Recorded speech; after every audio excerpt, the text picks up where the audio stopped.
Now, coming up right onto the stage is something special because we have our pavillionaires. Come on up.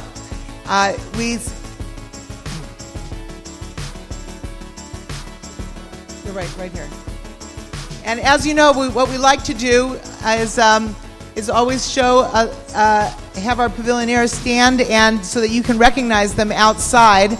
Each of these wonderful companies have booths outside, and I'd like you to know their face, their name, so that as you're during the break later on after this next session, you'll have a chance to meet them and know what they do. So we're going to go down the row, and each of them are going to tell you their name, their company, their industry, and where their booth is. And we'll start with you.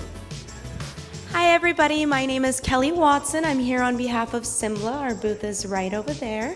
We are a business management software and website builder that is fully cloud-based. Good morning, Lauren Wass with Rewalk Robotics. Our booth is right out there in the back corner. I'd like to stop by and see someone who has benefited from Israeli technology in terms of someone who suffers from spinal cord injury and a device called Rewalk allowing them to get back up and ambulate. So love you to come back and talk to Terry Hannigan in the back corner. Thank you. Thanks. Hi, everybody. My name's Chris. I represent SodaStream USA here on the West Coast. Our booth is right back here. Just look for the really bright blue shirts. We just spent the last 12 months rebranding as a sparkling water maker, all natural flavors. Come see what we're launching in the United States right now and get a preview right back on our booth. Thanks. Hi everybody, my name is Amos Angilovich. I'm from Babator. We're just behind the TV cameras over there, and we're in the prediction business. We predict what you're most likely want to watch, the next video you're going to want to view. Come visit us, see how it works. Hi, my name is Tyrell. I'm a dancer, but also CEO of Words. Probably you will not remember what I told you now about our company, but we give a better analysis for users in the physical world in order to engage with them better in the online world. Thank you. Good morning, everyone. My name is Rob Anders. I'm the co-founder of Neo. We're a visual content and technology company, and essentially we're seen by some people as the iTunes of digital art. So we've created a platform which is connecting artists who are creating digital artworks with consumers who can then access and experience them on screens. So it's time to digitize the art world, and we look forward to introducing to what we're doing. We're based just over there. Thank you. Thank you, pavillionaires. We're excited to have you. And I'd like now, thank you, and I'm going to ask SodaStream to stay with us for just a moment while we have a drawing of SodaStream, as we like to do here at the Israel Conference, as our annual host of Sparkling Waters. Please.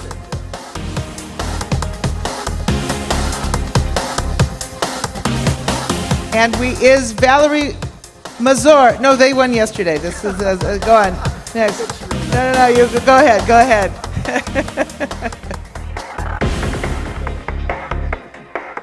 Shmulik Rizim of WebbyDo.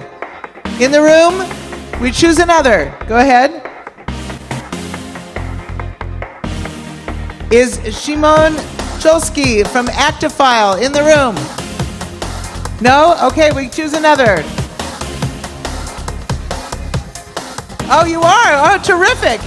That's awesome. Yay, big round of applause. Is our photographer here?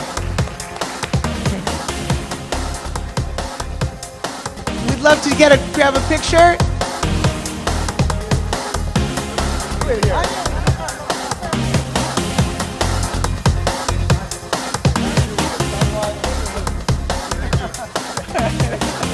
Thank you, SodaStream, for always having great opportunities here at the Israel Conference where we drink to our health. And now, I'd like to bring up to the panel another great session, which is very exciting. And the reason is that we are all about the entertainment, media, tech world. We love it. We're here in Hollywood. We have it all around us. And we're very fortunate today to have the president of Lionsgate come and to talk to us about what's taking place in the world of virtual reality, along with Sixense, and our very own chairman, Yossi Vardi, as well, is joining them for a dialogue on the future. I want to take a minute while they're sitting for Gaming and More. I want to thank all of our sponsors as well. And as our sponsors are coming up on the screen, remember you can tweet and use your Wi-Fi. Your Wi-Fi code is on the back of your badge. But please send out to your friends that you're seeing a lot of wonderful companies here today. And thanks to our sponsors coming up, or we'll do it right after. But we've got some, Frank? Yeah? So we've got some great sponsors that have participated with us, and Aaron Fox and KPMG, who's sponsoring our Executive Connection, which you'll all see in action right after lunch. The room is packed, the buzz is high, and the money's flowing there. We have Prestige Air, which will be raffling off a special flight right before our Absolutely event later this afternoon. We thank Fox for our studio tour, which is taking place on Friday, taking many executives to talk to the executives at studios such as at Fox and at Warner Brothers, and next year we'll be going to Lionsgate as well. We want to thank also our crowd for being sponsoring our session on Future Fest, Fox Rothschild for sponsoring the breaks, and Blumberg Capital, as well as DLA Piper for our Siberia sessions that will take place towards the end of today. Of course, all our sponsors, including Step Strategy, which is a company that I'm with, and Rubenstein Justman, and the State of Israel, which stands with us and supports us in everything that we do. So a big round of applause for our sponsors, and we appreciate them. They help enable us to do this. And on with the show as we bring you games and more. Thank you very much. Thank you, Sharona. How much time was left for us? We have a lot of time for you. A lot of time. Okay, so we have a lot of time. Good morning, everybody. We are going to devote the next whatever time we have to something that, for lack of better name, I call immersive experience. Not only gaming, it touch about entertainment, it touch about user interface, it touch about the combination of virtual and real world, and I hope it will be interesting. We will start with Peter. Peter Levin is now running Lionsgate. I met Peter in LA, I don't know, maybe 12 years ago. I don't remember where. It was in the Milken conference, or where did we meet? I think it was at one of these conferences. One conference, yeah. Yeah, one of your conferences. Good. Peter, tell us a little bit about yourself first before we dive into the topic. Yeah, just start off, though I'd love to be promoted. I'm president of Ventures and Games at Lionsgate. I am not president of Lionsgate. This is only temporary. Yes, if you can call my boss. I know you. John Feldheimer. And this was the end of your career in Lionsgate after this statement, you know. For the last 18 months, I've headed up our Ventures and Games activity at Lionsgate. We have a very straightforward, transparent mandate on the venture side of what we do, which is to invest strategically to our core business.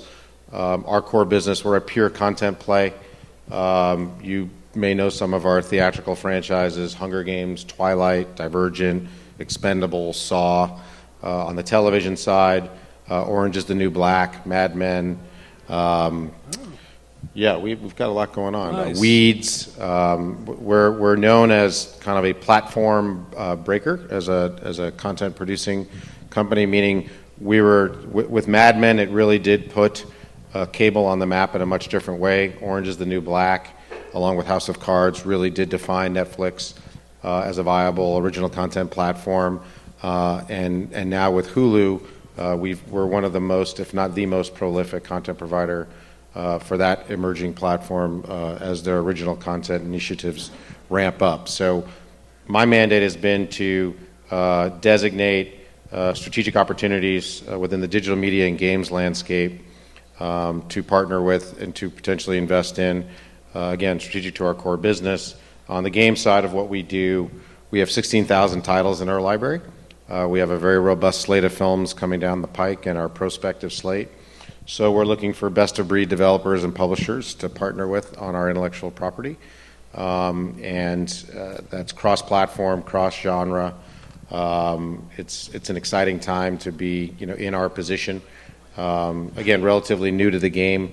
The dynamics that existed between the entertainment industry and the games industry, it's been a rocky existence for the last 20, 25 years, but the amount of cooperation in the last 5, 7, 9 years has been unprecedented. And so for us to be able to jump into this activity now with a clean slate and not apologizing for a bunch of roadkill in our rearview mirror feels good. We've been very, very active in the last 18 months. Good start. And what have you done before? Tell us a little bit about your career. Quick, a million years ago, I started at CAA. I worked there for 6 years in the corporate and strategic advisory side of that business. Went to the Walt Disney Company, corporate strat planning, very early on in the Disney Online, the early interweb days over there. Left to run a small pledge fund. Invested in a company that several Israelis were founders of, Applied Semantics, which sold to Google. Good company. Yeah, pretty much became AdSense, so that didn't suck for them. And GameSpy Industries, Adam Shockwave, Ask Jeeves. So for a small LA-based pledge fund, we put a bunch of runs on the board, and then just fast forwarding, I started a company called Nerdist Industries, which we sold to Legendary Entertainment in 2012, and then took a year doing some fun advising and consulting and investing in a lot of games companies, a lot of time in the Nordics and in Japan. And back in the day, actually a bunch of time in Israel with Benchmark Israel and JVP, advising and working with a bunch of their portfolio companies. And then about 18 months ago, joined Lionsgate to spool up both their games and their ventures divisions, which did not exist prior to. So it's been a tremendous amount of fun. They're just kind of letting me be me. I keep waiting for the other shoe to drop. But it's been an incredibly entrepreneurial company and a lot of latitude to build these businesses. Great. Good start. Amir, tell us what you are doing and tell us a little bit of your career.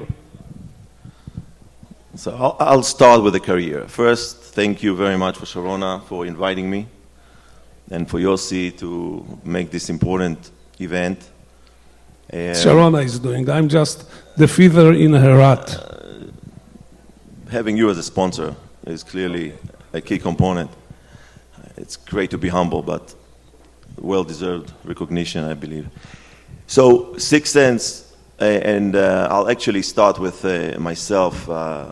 I've been in immersive computing since I left the army, right in the middle of the first Lebanon war. I moved to the States to go to school, and then I got an idea of a specific experience that I had, creating a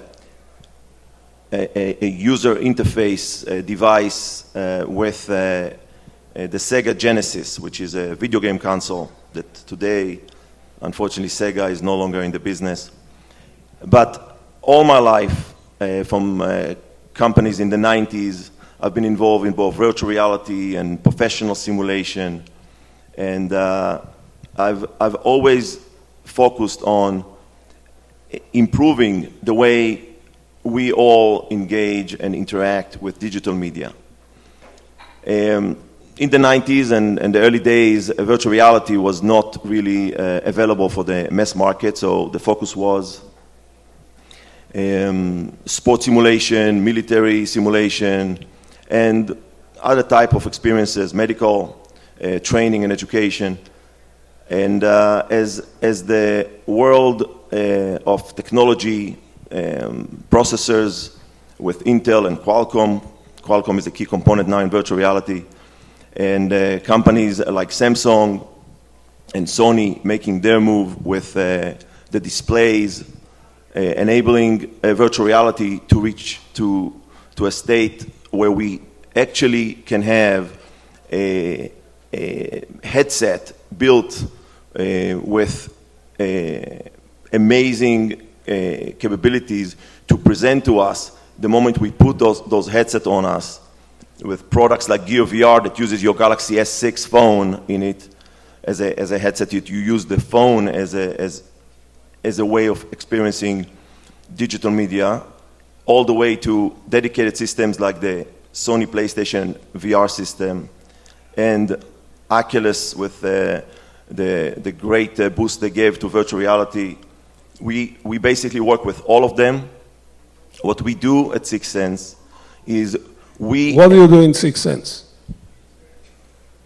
Thank you for The leading question. What we do in Sixense is enabling you to engage your intuition in virtual reality. So which is the reason we named our company. That's our goal from the day we started the company back in a few years ago. The key is that in virtual reality, you need to be able within 2 to 3 seconds to feel that you are in that space. It doesn't really matter what's the purpose.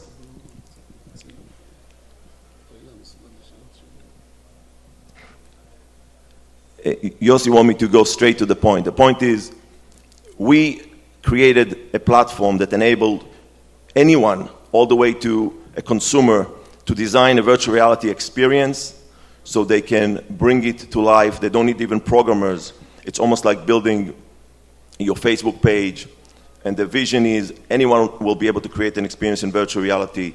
And we are moving it now all the way to the ability for people and companies to present products and engage with those products before they're expecting people to purchase those products. Good, thank you. Peter, so actually you are taking Lionsgate catalog and try to repurpose it. Yeah, I wouldn't call it repurposing as much as we're treating the games, and VR is one of the areas where we've been extremely aggressive and active. I wouldn't call it repurposing as much as we're treating the games space as yet another environment within which we can adapt our intellectual property. So the amount of time that the audience spends engaged with games products far exceeds any other medium, and the economics, both to purchase those gaming experiences and then in-app purchasing, free-to-play models. The economics are quickly eclipsing many parts of the traditional media landscape. So it would be, I think, an opportunity lost for us not to play with the tremendous amount of intellectual property that we have, intellectual property that is, again, sought after by so many within the interactive storytelling realm to be coupled to. We recently invested, for example, in a company called Telltale Games. Telltale Games is their own genre of gaming, interactive storytelling, choosing your own adventure type of gaming mechanics. Their big claim to fame was their Walking Dead title. They also have a Game of Thrones title. Just this past week, they shipped their Minecraft Story Mode product, which is the #1 grossing, #1 top paid app within the iOS and Android marketplaces. So less of repurposing, I think more of looking at the game space as a fertile environment within which to play with our IP. And VR, where, again, we've been very aggressive both developing commercial products in VR. So we're developing a first-person shooter VR experience and game based on John Wick, which was a wildly successful title for us last year. We've greenlit John Wick 2, which will be coming out next year. And our VR product will be part of the Vive Roadshow, which is the partnership between HTC and Valve, with whom we work very closely with. Could not be more impressed qualitatively with what they're doing. We've had several promotional and marketing exercises in VR around Divergent and Hunger Games most recently, in partnership with... Who developed your Hunger Games game? I'm sorry? Who developed for you the Hunger Games game? So we have the Hunger Games experience, which was a marketing exercise, just debuted last week in New York, and that's not a game per se. The game that we shipped based on the Hunger Games property was developed and published by Kabam. Kabam, the global mobile games publisher. But the point being, we're looking at VR as an environment within which we can play commercially with paid-for products, serialized, episodic, as well as a wonderful way for us with an emerging platform to rise above the noise with some of our biggest and baddest intellectual properties, such as Hunger Games and Divergent. Amir, you aim more on commercial or industry application rather than game and entertainment, or am I wrong? You're 100% right. That we believe that VR is early on, especially when you talk about the desktop VR, where Oculus and HTC Vive is going to have to go to gaming, because only gamers will be able to afford a $2,000 or $1,500 computer that they're going to have to upgrade, because no one has those computers yet in their homes. We are focused on mobile devices, or what we refer to as mobile VR. And in mobile VR, the opportunities are really what people do with their mobile devices. And we teamed up with the two major players in the marketing and advertising space. You have Publicis with their arm called Sapien Nitro, and we work with Omnicom, which is basically the largest advertising marketing company in the world. And they identified both, together with us, a unique opportunity to allow their clients to tell the stories and basically communicate the messages of their clients, the brands of their clients, and then allow their clients to tell the stories of the products to consumers in a way that is much more engaging than our everyday e-commerce experience. And we have developed all the underlying platform that connects to all the legacy e-commerce infrastructure from Oracle, IBM, and others.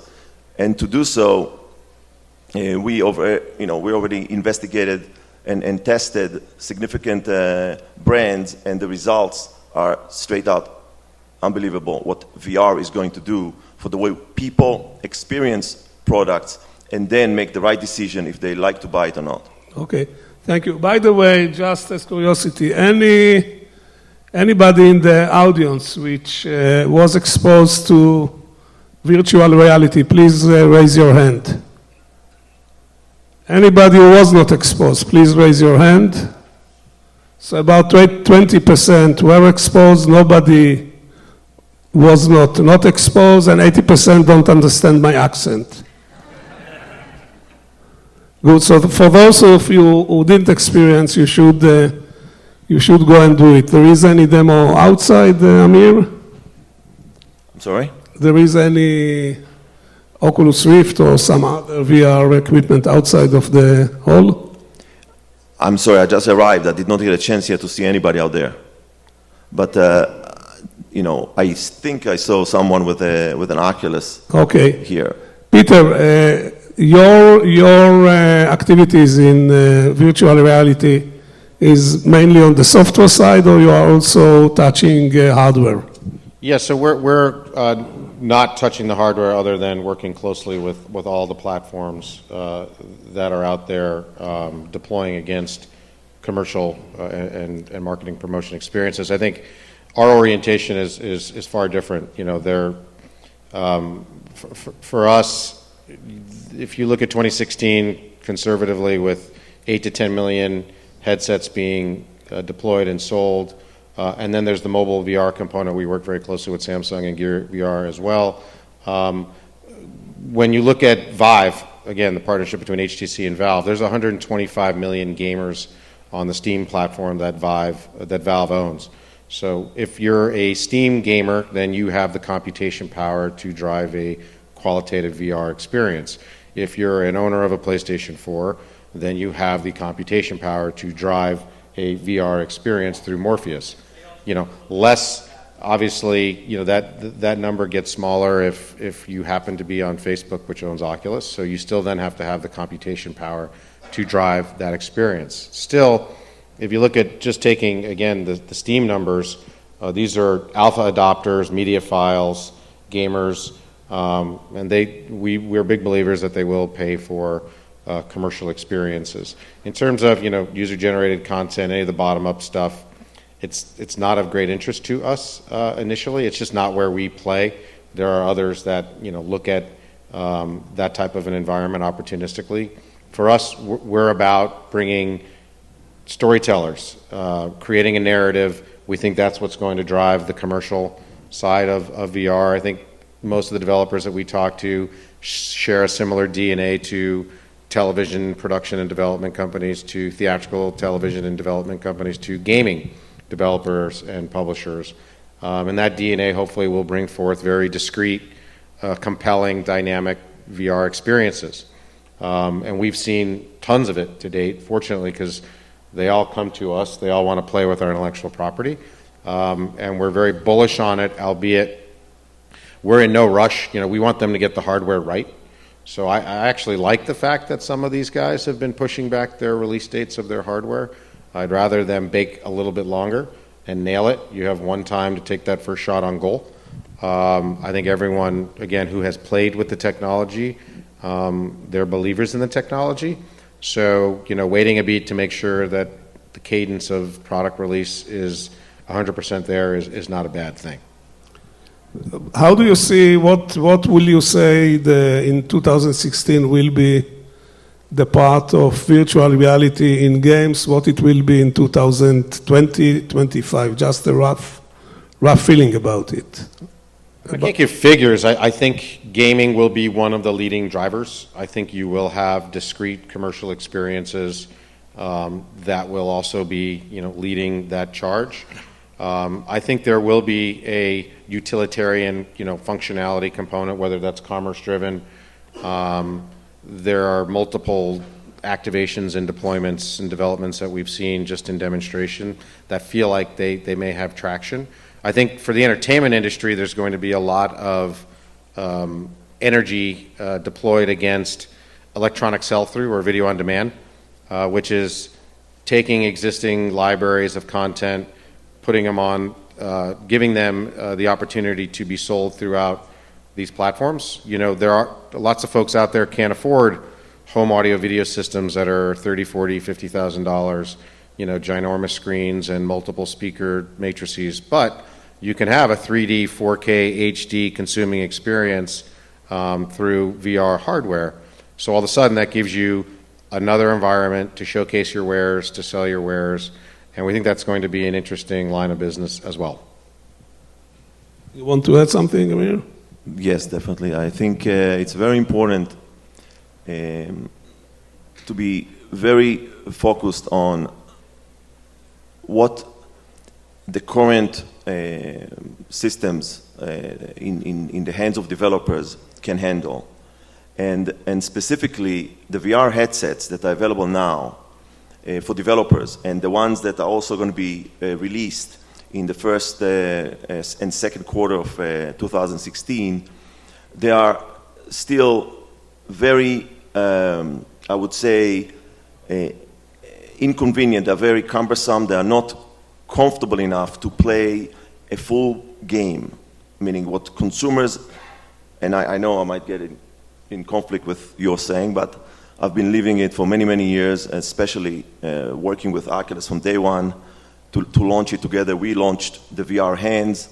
They launched their headsets. We are responsible for bringing VR hands into the overall standard. And I can tell you that on a desktop, to be able to play a typical game that Valve is the largest marketplace for PC and Mac gaming with 120 plus million users. Those users play 4 to 5 hours a day.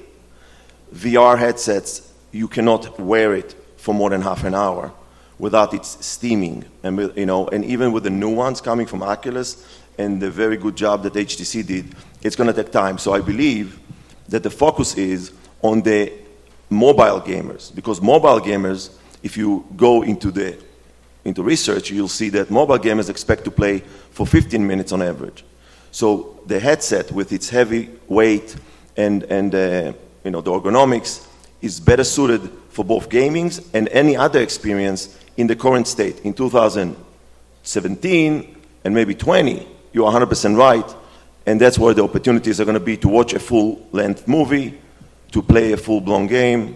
You'll be able to do it, because then it's going to be small and tiny like Magic Leap, which one of the most promising companies in the space is working on, which is very light, basically like your glasses. Okay. Peter, let's go for a minute from VR games to regular games based on movies. You know, like extending the movie industry into the game industry. I think that it's already 3 or 4 or 5 years that the gaming industry became bigger in total value than the movie industry. Am I right? More than that. I mean, I think more than a decade ago, the games industry in toto eclipsed the film industry in terms of top line revenue. Yeah, and engagement metrics, have blown traditional media away for a very long time. The interoperability between the two industries, though, again, as I stated at the beginning of this conversation, it's never been healthier. So when you look at the amount of partnership, and I don't even want to say licensee-licensor dynamics, because there's true partnership these days between the entertainment and gaming industries. It's unprecedented. When you look at what Warner Brothers has been able to do with their Arkham product and Shadows of Mordor and their Lego slate of titles, while some of the film side of their house has been flagging, the game side of their business is booming. And you're seeing that across the board, a reorientation of the media landscape as they look at the game space. So they're no longer looking at it as a pure licensee-licensor dynamic where, the money flowed one way, you'd end up with a less than great game because the media company would take too long to do the deal, wouldn't support the game out in the marketplace because they didn't believe that the quality would be there, and more often than not it wasn't because the developer or the publisher was constricted. And now there's a realignment of interests where those interests are much more mutually incentivized. Yossi, let me give you a little background on my co-founder with me, and the chairman of Sixense is a very established and a very successful, esteemed producer of movies. He used to be the CEO of Marvel before they sold it to Disney, and now he still produces the Spider-Mans and he did the first Iron Man, X-Men, and everything else you can think about. His name? His name is Avi Arad. He's a good Israeli guy. Well known in this part of the world. He's well known, and he joined this world of what we refer to as interactive experiences, interactive content, where early days, his first Spider-Man, of course, many years ago, he actually saw the value and actually going to a smaller company at the time, Activision, which was a small to mid-sized company at those days, and he gave them the license for Spider-Man for the first game, and that basically launched Activision to be today the leading company in the space of gaming. Today, just for taking the other way around, today, if you look on IMDb at the movies that are lined up for him in production, more than 50% of the movie that his production house, he's got a Arad production right now, are games. Mass Effect, one of the most successful franchises out of EA. Uncharted, by far the number one killer game for PS4, PS3. It's the other way around, meaning you go to games to find content for movies, because the games have so much market, so much, individuals, hundreds of millions of people that are playing them, that allows you to finance a movie. There was an American actress, which I'm not going to mention her name, that used to say that the real world is the escape of the people who cannot deal with drugs. So I think what we see today, that the real world is the escape of people who don't know how to play video games. Well, I would say, because we're partners with Avi on several projects, including Borderlands, which is based on a wildly successful game. Exactly, amazing game.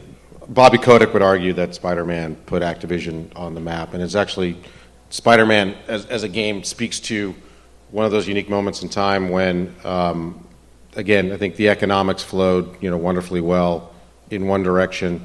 Qualitatively, not a game that's revered by the games industry. The reason I think Avi has been able to be as successful as he has chasing IP, and Borderlands is a good example of it, as partners with him on it.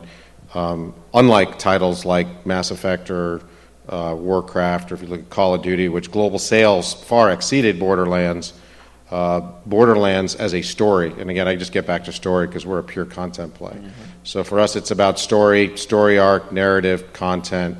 Borderlands is a wonderfully rich world, a diverse portfolio of characters, a rabid fan base, albeit single digits compared to some of the biggest global selling titles.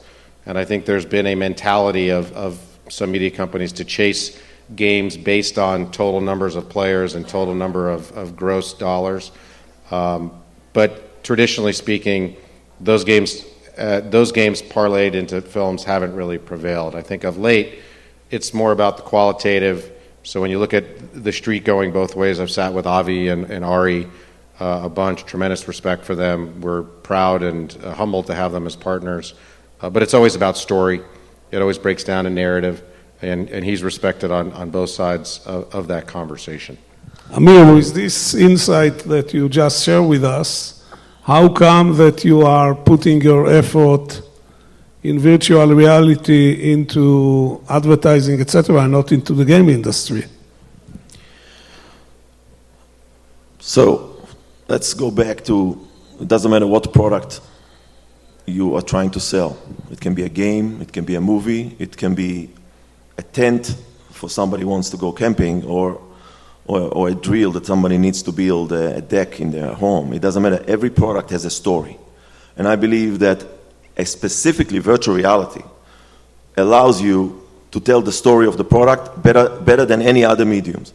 So rather than me making games, especially the games that are using those triangle screens that I believe are just going to go away with phones enabling VR to anyone, in me being in the game rather than a third-person perspective to a game, I believe that's a much bigger opportunity. But I just want to give you, just to add to what Peter was saying, games are today's comic books. What Avi was able to do with the Marvel catalog, after many failed, and Peter will be the first one to say, because they are working very closely. I'm less involved on the movie side, or even on the general game side. I can tell you that today the comic book equivalent is the game world. And the best way to explain what games has done and why games are bigger now than movies and bigger than TV is because they are making us part of the experience. A game is an interactive entertainment experience.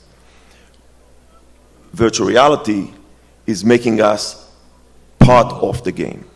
We are in the game. We are an actor. We are a part. It's really a whole next level, and that's why for us, and go back to Avi, the reason Avi joined me as a co-founder, and Ari is also part of our co-founding team, is a simple saying that Avi has.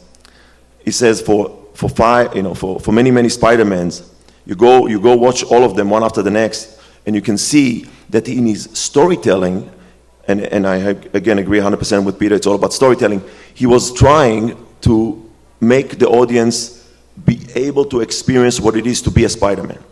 How do you take the place of a Spider-Man, feel the emotion? Spider-Man is known for a very emotional characters with ups and downs and all sorts of experiences that everything that you can see in the movies is an attempt to put us in the place of a Spider-Man. And not until Avi first experienced VR with me that he realized this is where I will be able to achieve my goal. Good. Peter, we are unfortunately coming to an end. You were really a great friend and a great supporter of the Israeli online industry since almost its beginning.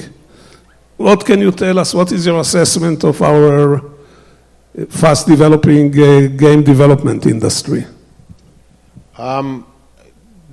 Israel continues to, it's interesting because I spent a lot of time in Finland and comparably sized markets, and the amount of innovation that's coming out of that market with such a small population, Finland, and the amount of innovation that's coming out of... Go on, you're in the right direction. Yeah, and so I've actually worked pretty hard with Michael Eisenberg, amongst others, to enhance the communication between these two hyper-innovative markets and the amount of creative development that's coming out of both. So, there are a few markets globally that we keep a very keen eye on, Israel being one of them. The amount of, diversification in all forms of media coming out of Israel is, again, nothing short of breathtaking when you look at it. If you can just step back. Usually in Israel, in this point, everybody is applauding for such a statement, Yay, Israel. They can do better. Well, I'm just saying that in all seriousness, there are only a handful of markets that can innovate with such a small population in such a dramatic way, aggressively trying to attack new platforms and business models. Again, VR being one of them now. Not sure if I agree or disagree with a lot of what I hear, but they just keep banging at it, and I think that's that type of energy deployed against anything. If you've got the brain power behind it and the type of network, I mean, these events are so important, and it's interesting that more of the tertiary smaller markets don't do this the way you do, but it's fascinating that you get the kind of turnout that you do. There are those of us that will make sure that we clear the calendar for it, because again, it's the quality of attendance, it's the type of conversation that you can have. So I commend you guys for that. How do you handle all the Israelis who are banging on your door? I mean, the truth is we have a lot of folks who bang on our door from a lot of markets. We're very clear and transparent about our mandate. We're not just investing with a traditional venture mandate, return on investment, a portfolio play. Everything we do has to be hyper strategic to our core business. And that's a great filter for me, quite frankly. It gives me the ability to say no right off the bat to a lot of folks. And in some instances, if I was wearing a pure venture hat, I wouldn't say no. But I have to be able to go back to my CEO and say, this is why I think this company maps well onto what we're doing strategically. If I can't get over that first hurdle, there's no conversation to be had. Amir, famous last words. Yeah, so I would like to give a very simple advice to companies in Israel.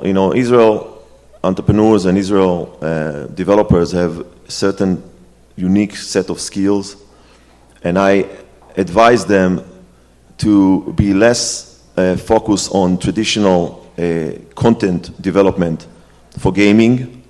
I think that's something that if they want to go into, it's a risky place to go. I think it's much better to focus on first enabling technologies for the gaming industry on the networking end. Everything about gaming, and especially when it goes to virtual reality gaming, is going to be about social gaming. And in social gaming, on a virtual reality level, there's so many technical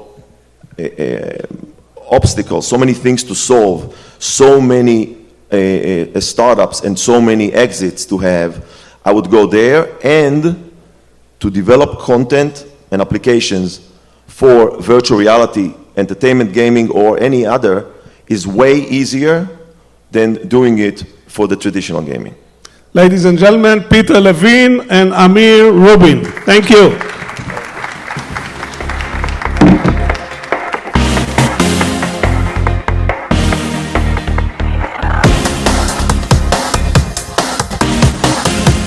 Thank you very much. I have something special that you'll want because it's Yossi, you'll remember Dosh, Shrulik, the cartoon. So we did something very fun. Sorry. Go ahead. Okay. So the actually I'm going to open up yours, Yossi. This is our cartoon from the 1950s that you probably remember. He makes a commentary on Israeli society. If you've got it so wrapped up, I'll give you this. By the way, you are aware that this is the only conference in the world which serve pickles from Beta Shita and Tnuva cheese. That's true. So you'll see here. Oh, that's nice. Is that so? As a nice reminder of how Israel comes from the world, and it's brought lovingly to you from the Israel conference, and it's as Snoopy is to our familiarity, so is Dosh in the Israeli world. I'm going.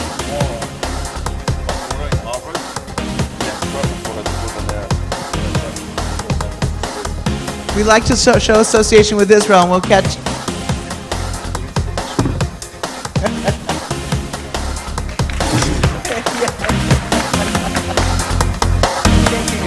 This is where we were naive, sweet, everybody loved us. And now look at us. Sophistication takes us a long way. Thank you both. Thank you. Thanks, Peter. Thank you very much.